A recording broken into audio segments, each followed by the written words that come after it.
But if you close your eyes, does it almost feel like nothing changed at all? And if you close your eyes, does it almost feel like you'll be... Okay, hello Dan, my name's Robert. There is something I have to tell you right away. I remember going to one of your concerts at the Orange Warsaw Festival 5 years ago, and I remember having so much fun.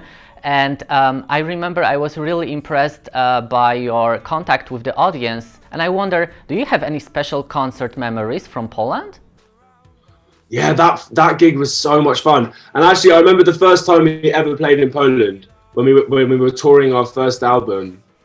It was the loudest crowd that we ever played to at that point.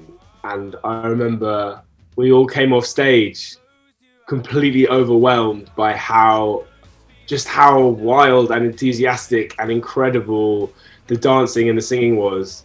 I'm quite a shy person, so I get quite nervous before gigs, but when the audience sings your songs back at you, it's such an amazing feeling. And I remember our first ever show in Poland was genuinely like such an incredible moment for us. And Woody, our drummer, always cites Polish crowds as the best in the world. There is a reason I actually asked you about these nice memories, because we are living now in such a weird world, crazy times, and I wonder, is this isolation you personally making you lonely? I'm lucky to have family and friends around me, and I live in London, which is where most of the people that I speak to and see every day is. I think I have friends who lived by themselves during lockdown, and I think it was incredibly challenging for them and very lonely. But I feel very fortunate not to be. I think in a lot of ways it's made people check in on their friends and their family all over the world.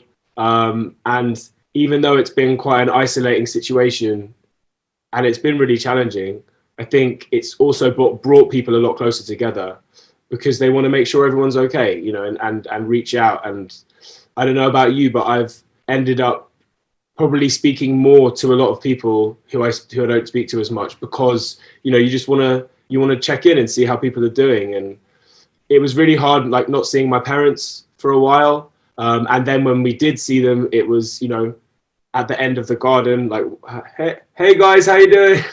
That was very strange and was really challenging. But it's been okay for me. How's it been for you? Actually, I'm working from home, but it's okay. I'm seeing a lot of my friends, so it's not that bad. This is your home? No, it's actually from my it's in my workplace, but I'm not here very often lately. So you've been seeing lots of your friends? Yeah, I'm trying. Yeah. I'm surviving, crawling out these sheets to see another day. What can I say? I'm surviving, and I'm gonna be fine. Actually, your newest single, Survivin, hits close to home right now because it describes these feelings of anxiety and depression and loneliness. And I know that you actually wrote it before the pandemic. So what was it originally about? I think I wrote it with some friends, and it was just about that feeling.